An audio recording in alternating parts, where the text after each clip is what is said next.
여러분의 지혜가 어느 때보다 절실한 상황입니다.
여러분 반갑습니다.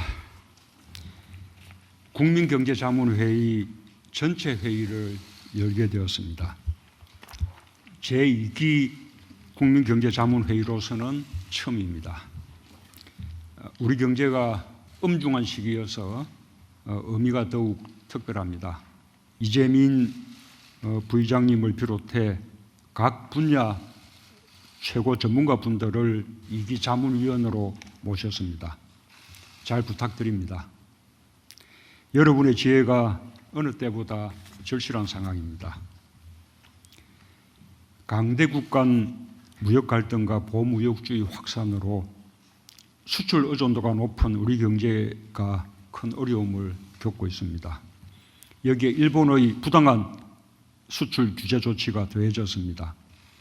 8월 2일 일본은 백색 국가에서 한국을 배제하면서 사태를 더욱 악화시키고 있습니다. 일본이 이 사태를 어디까지 끌고 갈지는 좀 더 지켜보아야 합니다. 그러나 지금까지 한 조치만으로도 양국 경제와 양국 국민 모두에게 이롭지 않습니다. 자유무역 질서와 국제 분업 구조의 신뢰를 무너뜨리는 조치로서 전 세계도 우려를 표하고 있습니다.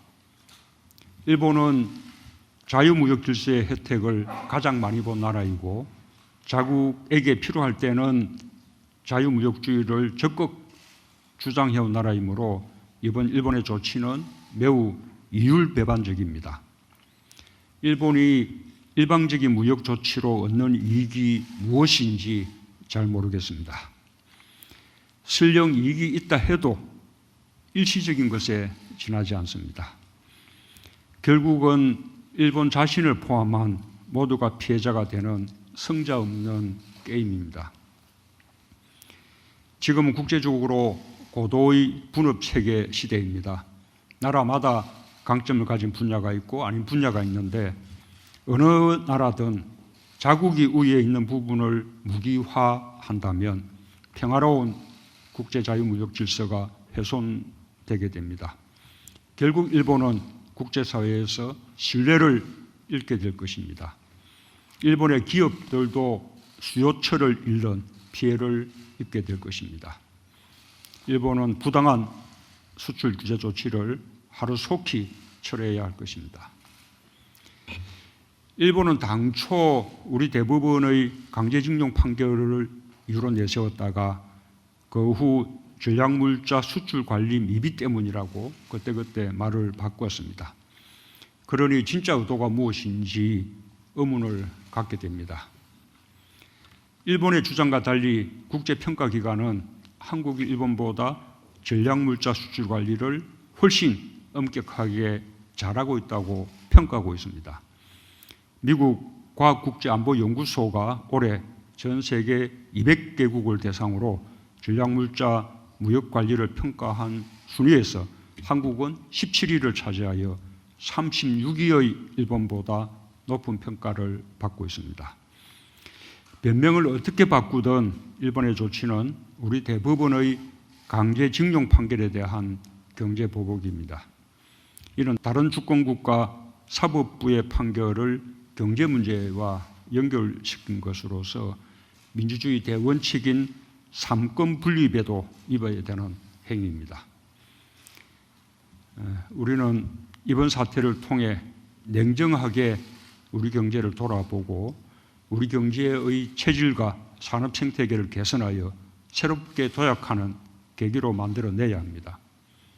당장 기업의 피해를 최소화하는 단기 대책부터 시작해서 우리 부품 소재 산업의 국산화 등 경쟁력을 높이고 더 나아가서는 전반적으로 위축된 우리 경제의 활력을 되살리는 보다 종합적이고 근본적인 대책까지 필요한 시점입니다.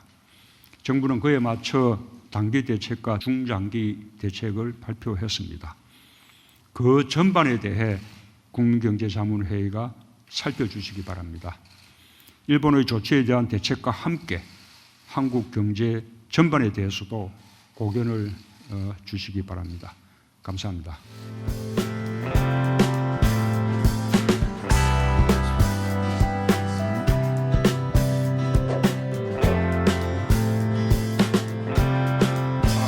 지금 국내 경제 여건이 엄중한 시기에 대통령님을 모시고 전체 회의를 하게 된 것을 뜻깊게 생각합니다. 최근 한국 경제는 세계 경제의 부진으로 어려움을 겪고 있는 데다 일본의 수출 규제에 따른 불확실성이 더해진 상태입니다. 지금 바로 일본과 이런 어려움을 겪고 있는 걸 대통령님께서도 너무 잘 말씀을 해주셨습니다. 이러한 어려움의 바탕에는 근본적으로 세계 질서의 변화라는 요인이 놓여 있습니다.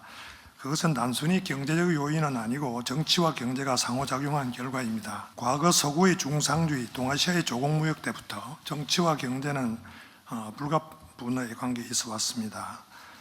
19세기 자유무역은 영국의 헤게모니라는 정치 현상과 표리 관계에 있었고 20세기 자유무역은 미국의 헤게모니와 불가분의 관계가 있습니다. 세계 경제는 지난 70년간 미국 주도의 자유무역 질서에 힘입어서 번영을 누려왔습니다. 그러나 2008년 세계금융위기 이후에 10년 이상 대침체가 진행되면서 경제성장은 침체하고 세계화 추세는 역전되었습니다. 대침체로부터 회복되는 듯 하던 세계 경제는 작년 말부터 다시 부진한 모습을 보이고 있습니다. 그렇게 된 데는 국제공조가 무너진 것이 큰 원인이 되었습니다. 2008년 세계금융위기가 터졌을 때 각국은 국제공조를 통해 그것이 1930년대 대공황처럼 가지 않게 막을 수 있었습니다. 그러나 그 후 대침체가 장기화되면서 자국 중심주의가 각국에서 만연함으로써 국제공조가 무너지게 되었습니다. 여기에다 미국 헤게모니에 대한 중국 도전 문제가 겹쳤습니다.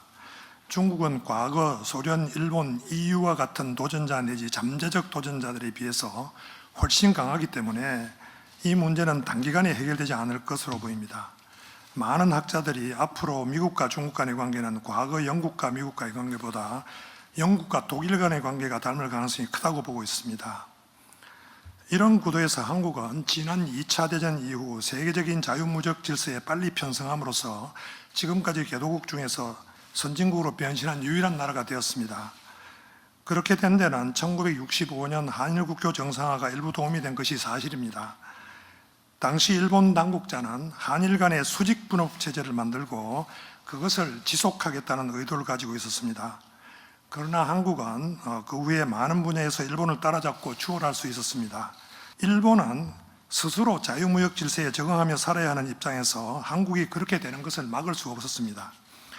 그것은 일본 당국자들의 관점에서 볼 때에는 의도하지 않은 결과라고 볼 수 있습니다. 이렇게 보면 지금 아베의 일본은 바로 그 의도하지 않은 결과를 되돌리려 하고 있다고 볼 수 있습니다. 한편 냉전 종식 후 중국 경제의 고도 성장은 한국이 성장을 지속하는 데 도움이 되었습니다. 한국은 중국이 이제 최대 수출 시장이면서 투자 대상이 되었습니다.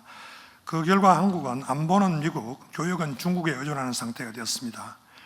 그런 구도에서 지금 한국은 주요국 중에서 미국과 중국의 갈등으로부터 가장 타격을 많이 받는 나라가 되었습니다.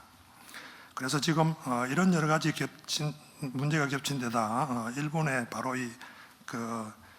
정치와 경제를 구분하지 못하는 이런 행위 때문에 우리가 이제 어려움을 겪고 있습니다. 이러한 당면한 문제에 대해서는 정치와 경제를 아우르는 대응책이 필요할 것이고 아마도 정치 쪽에서 큰 해결될 부분이 많이 있을 것입니다. 그러나 먼저 경제 쪽에서 해결책을 찾아야 한다는 것은 두말할 필요가 없습니다. 경제 쪽의 대책은 통상전략, 산업정책, 거시경제정책으로 나누어 볼 수 있을 것 같습니다. 지금 당면한 문제의 연원이 통상 문제인 만큼 이 문제를 가장 먼저 살펴볼 필요가 있습니다. 둘째로 통상과 불가분의 관계에 있으면서 더 장기적인 과제인 산업정책을 살펴볼 필요가 있겠습니다. 그리고 셋째로 단기적으로 경기 하강에 대응하고 장기적으로 세계 경제의 불확실성에 대처하기 위해서 거시경제 정책을 살펴볼 필요가 있겠습니다.